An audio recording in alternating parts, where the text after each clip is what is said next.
Any proposed alternatives? So, ito lang yung parang proposal ko amidst all of that. Kasi, I will acknowledge na maaring hindi to madali and I am afraid na it will take up a lot of my time and I imagine na baka dapat mas earlier natin simulan tong project na to. Yun talaga yung parang pinaka-concern ko.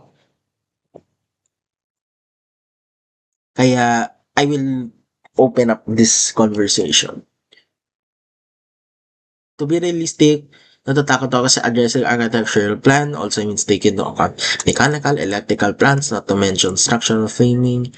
In addition to plans, we have to make architectural plan, mga structural, I mean, schedule pala, we have to make the schedule of the doors, the windows, the beams, the columns, ganun. This is time consuming and I don't think we can accomplish this within 10 weeks. So, alam naman natin na ang goal lang natin for the capstone design project 2 is to design yung mga critical members and such. And syempre, mag-aaral tayo sa integration, aralan natin yung mga ibang subject, mag-aaral tayo ng MSTE, mag-aaral tayo ng HGE, mag-aaral tayo ng PSAP. Do you think we have time to design architectural? Kasi mga architectural, mga architecture student nang iisip nun. And kumbaga, wala naman silang integration na subject, di ba? So, hindi nila iniisip, ay, mag-aaral pala ako ng building technology kasi meron kami sa ganito.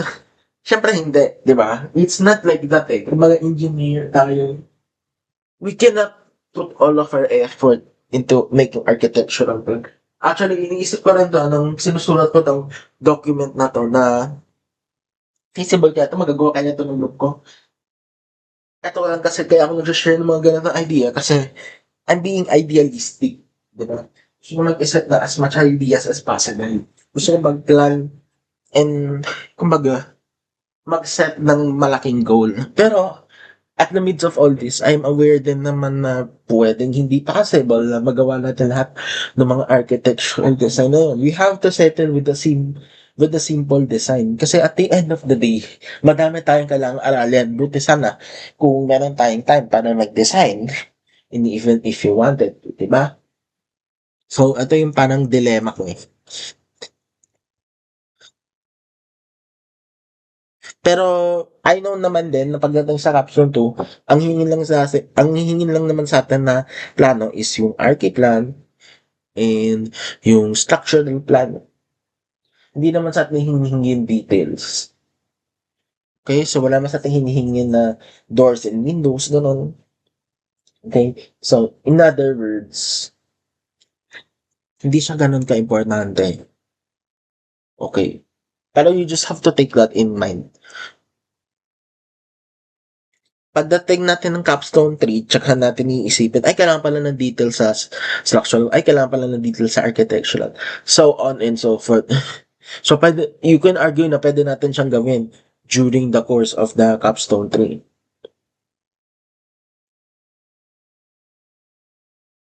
So, ang gagawin lang natin for capstone 2 is yung plan talaga.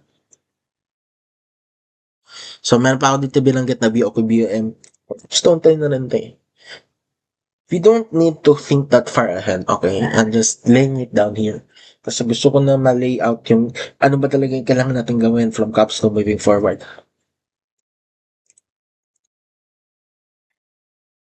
So, kaya naisip ko din ito na since wala tayong pera, hindi tayo makapagpagawa ng plano, hindi tayo makapagpagawa ng dissenting architectural plan, wala tayong connection na magkapagbigay sa atin ng quality na output.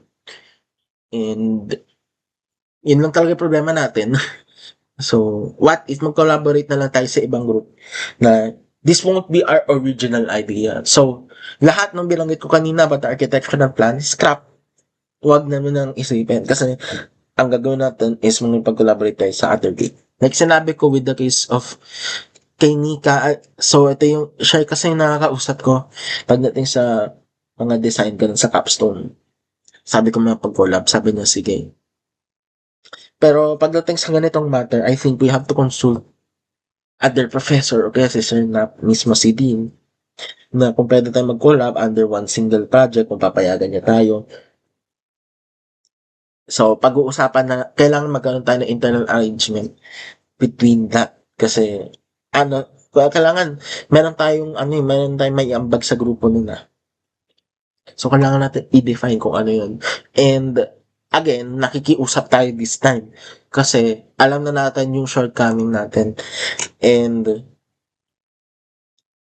importante sa lahat, kumbaga sa mga simula pa lang na weeks is malaman na ng grupo nila Nika, malaman ni Dean yung ating sitwasyon and bakit natin to pinapakiusap sa kanya. Natutulong na lang tayo sa existing plan, ganun, collapse sa design para mabilis matapos. So, ang mapapangako na lang natin dito is mabilis nga matatapos, ganun, within or ahead of time na sa bago mag-week 10 is matapos na natin lahat ng design para less stress din pagdating sa mga panel.